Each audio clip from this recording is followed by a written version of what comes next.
പിതാവിൻ്റെയും പുത്രൻ്റെയും പരിശുദ്ധാത്മാവിൻ്റെയും നാമത്തിൽ ആമേൻ. എൻ്റെ പ്രിയപ്പെട്ടവരെ, ഇന്ന് ഫെബ്രുവരി 23 തിങ്കളാഴ്ച. അമ്മേ പരിശുദ്ധ അമ്മേ, അമ്മേ പരിശുദ്ധമേ, ദൈവമാതാവേ, കൃപാസനത്തിലൂടെ ഞങ്ങൾക്കും ഞങ്ങളുടെ ദേശത്തിനും അമ്മ മധ്യസ്ഥം തേടി തന്ന എല്ലാ അനുഗ്രഹങ്ങൾക്കും കൃപകൾക്കും ഞങ്ങളിപ്പോൾ ഹൃദയം നിറഞ്ഞ നന്ദി പറയുന്നു. അമ്മേ പരിശുദ്ധമേ, ദൈവമാതാവേ, 2004 ഡിസംബർ 7 ഉച്ചകഴിഞ്ഞ് 2:30 കൃപാസനത്തിൽ സംഭവിച്ച അമ്മയുടെ പ്രത്യക്ഷപ്പെടലിനെ കുറിച്ച് തിരുസഭയ്ക്ക് സമർപ്പിച്ചിരിക്കുന്ന പഠനരേഖകളുടെ മേൽ സഭാത്മകമായ പഠനം ആരംഭിക്കുവാൻ ഞങ്ങൾ പ്രാർത്ഥിക്കുന്നു. അമ്മേ പരിശുദ്ധമേ, ഭൂസ്വർലോകങ്ങളുടെ രാജ്ഞിയായ അങ്ങേയ്ക്ക് ഭൗമസംരക്ഷണത്തിനായി പ്രപഞ്ചപ്രകൃതിയെ തന്നെ തിരുസഭ പ്രതിഷ്ഠിക്കുവാൻ ഈ പ്രത്യക്ഷീകരണം വഴി ഇടയാക്കണമേ. പരിശുദ്ധമേ, ജപമാല മാതാവേ, സകല കൃപാസനം പ്രാർത്ഥനയോടും ചേർത്ത് ഞങ്ങളിപ്പോൾ പ്രാർത്ഥിക്കുന്ന ഈ കുടുംബത്തിന്റെ പ്രത്യേക നിയോഗം പറ മക്കളെ.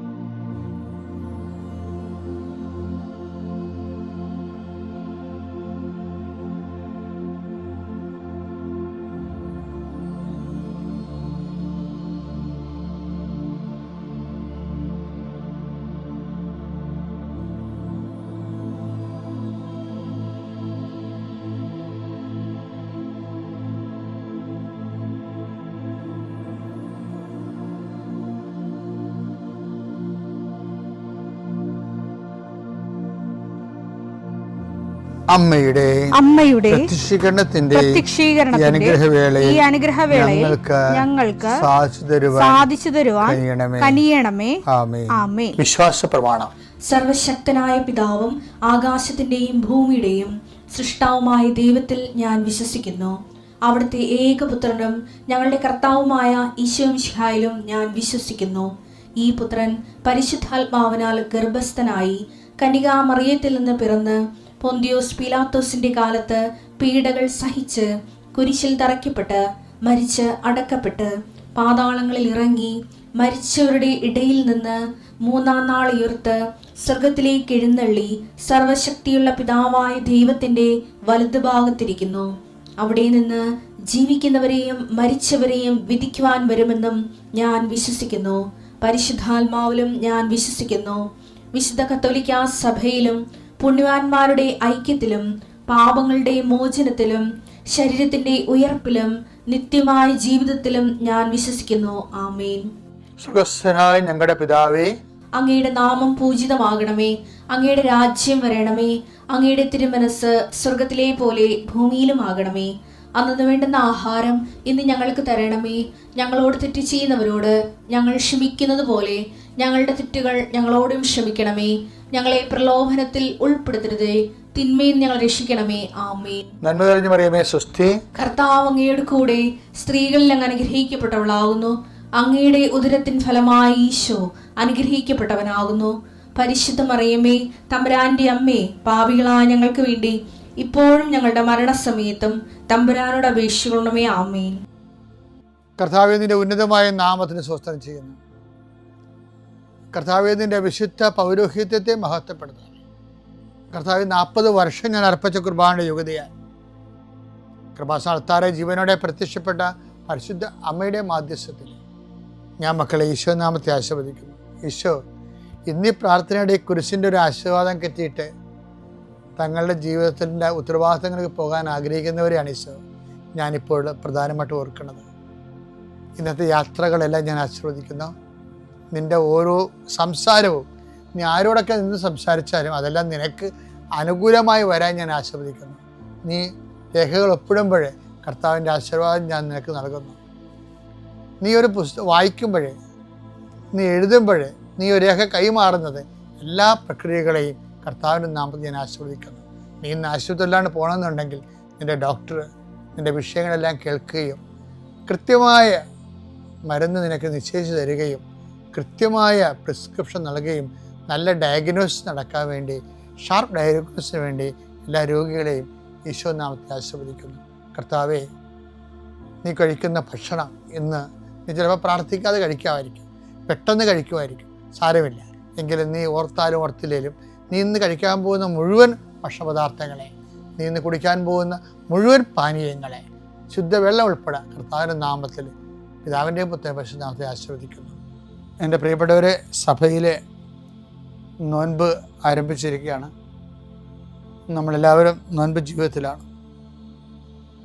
മറ്റേത് കാലഘട്ടങ്ങളെക്കാളും എല്ലാ സമൂഹങ്ങളിലും ഇപ്പോഴ് ഉടമ്പടി എടുത്ത് അനുതാപത്തോടെയും അനുരഞ്ജനത്തോടെയും ആത്മാഭിഷേകത്തോടെയും ജീവിക്കുന്ന ഒരു പുളിമാവ് പോലത്തെ ഒരു ചെറിയ ഘടകം ലോകം മുഴുവനുണ്ട്. ഇവർ ലോകത്തെ പൊളിപ്പിക്കുന്നുണ്ട് ശരിക്കും. ഞാൻ കഴിഞ്ഞ ദിവസം സിംഗപ്പൂർ ധ്യാനം നടത്തിയപ്പോൾ അവിടുത്തെ അച്ഛൻ, വികാരിച്ചൻ, മെജോച്ചൻ, ഞാൻ ചിക്കാഗോയിൽ ധ്യാനം നടത്തിയതിൻ്റെ വെളിച്ചത്തിലാണ് എന്നെ വിളിച്ചത് ധ്യാനിപ്പിക്കാൻ. അതിന് കാരണം അച്ഛൻ്റെ ഇടവകയിൽ 45 കുടുംബങ്ങൾ ഉടമ്പടി എടുത്തവരുണ്ട്. ഉടമ്പടി എടുത്തവരുടെ ജീവിത രീതികളും അച്ഛൻ ഞങ്ങളിങ്ങോട്ട് പോരാൻ നേരത്ത് പറഞ്ഞത്, ഇനി ഉടമ്പടി ധ്യാനം കഴിഞ്ഞപ്പോൾ പറഞ്ഞത്, ഇനി ഞങ്ങളുടെ ബാധ്യത കൂടിയെന്ന്. എന്ന് വെച്ച് കഴിഞ്ഞാൽ ജനങ്ങളെ ഉടമ്പടി ജീവിപ്പിക്കാനുള്ള ഞങ്ങൾക്ക് ഉത്തരവാദിത്തമുണ്ട്, അത് ഇരട്ടിയായിരുന്നു. അച്ഛൻ നല്ല ഉത്തരവാദിത്തമുള്ള അച്ഛനാണ് സഭയോടും ദൈവജനത്തോടും. അതുകൊണ്ട് അങ്ങനെ പറഞ്ഞത് അത് ശരിയുമാണ്. ശരിക്കും പറഞ്ഞത് ചില അച്ഛന്മാരുടെ കുമ്പസാരിക്കാൻ ചെല്ലുമ്പോൾ അവർ അതിൻ്റെ ആവശ്യമില്ലെന്ന് പറഞ്ഞു വിടും. അവർക്ക് കുമ്പസാരിപ്പിക്കാൻ താല്പര്യമില്ലയോ, അഭിഷേകം ഇല്ലാതിരിക്കുക എന്ത് വിഷയമാണ്. അതിന് ഉടമ്പടിയുടെ പുറത്തും അത് എടുത്തവരുടെ മേലും കുതിര കയറിക്കൊണ്ട് അവർ ഒഴിവാക്കും. പക്ഷേ ഈ അച്ഛനായി മെജോച്ചൻ അങ്ങനെയല്ല.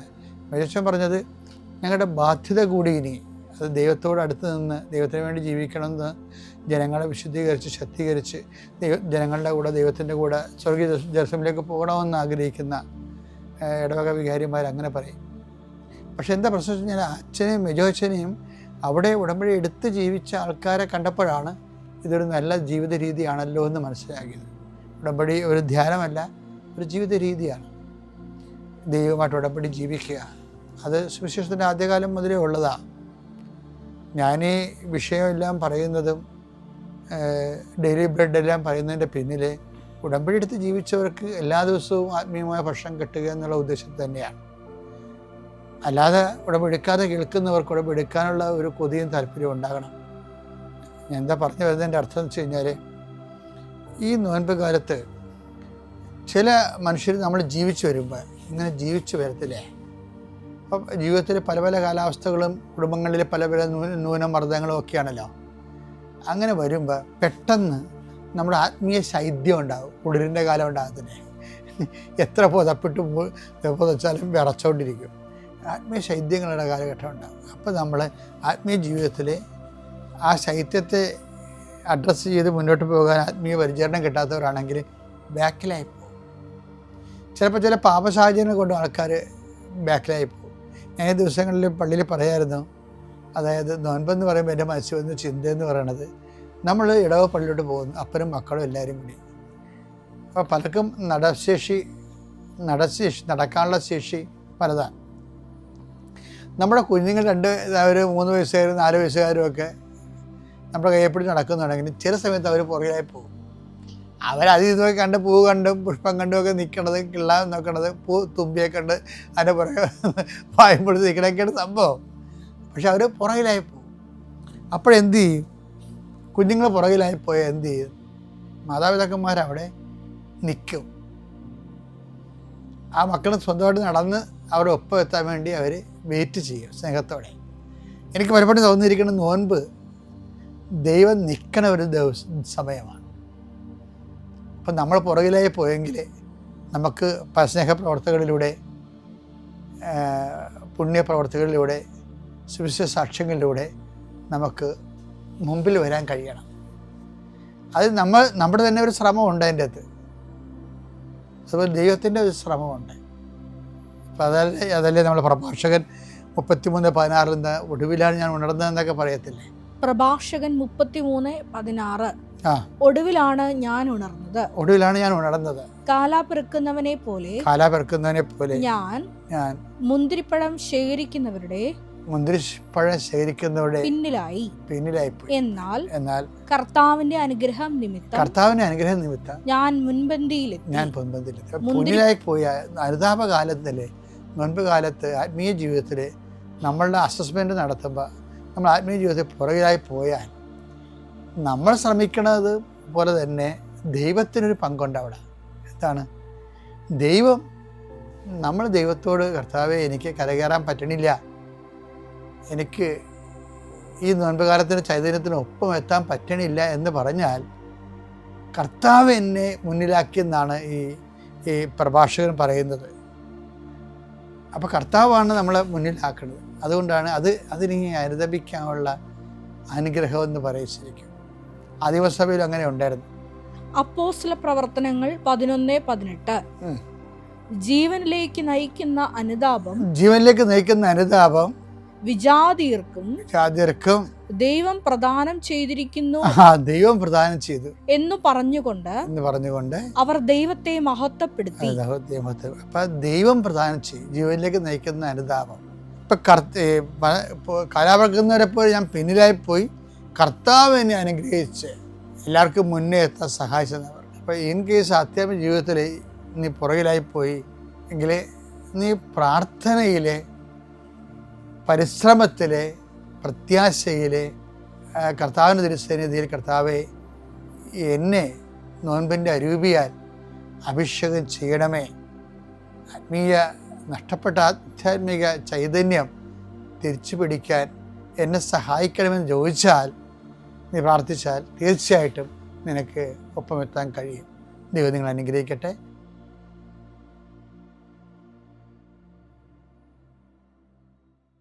അത്യപൂർവ ദൈവാനുഭവങ്ങൾ ഇനി നിങ്ങൾക്കും സ്വന്തം. ഈ യൂട്യൂബ് ചാനൽ ഇതുവരെ സബ്സ്ക്രൈബ് ചെയ്തിട്ടില്ലെങ്കിൽ ഇപ്പോൾ തന്നെ സബ്സ്ക്രൈബ് ചെയ്യുക. ഈ വീഡിയോ ഇപ്പോൾ തന്നെ നിങ്ങളുടെ സുഹൃത്തുക്കൾക്ക് ഷെയർ ചെയ്തുകൊണ്ട് കർത്താവിൻ്റെ പ്രേക്ഷിതരാകുക.